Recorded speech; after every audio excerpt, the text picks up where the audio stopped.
First, we'll take a look at how to install Ansible and how to create a demonstration lab for practicing different exercises. For these purposes, I'll be using my local infrastructure built with the help of Vagrant.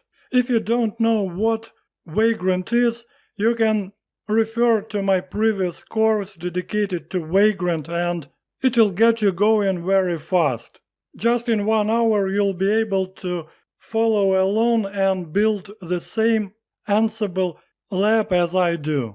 So back to this course. First we'll build the lab, then we'll issue ad hoc commands with the help of Ansible. We'll create our first Ansible playbook and add the servers from our lab to an inventory file. In this course we'll be using different modules and we'll also review different examples of how to use Ansible.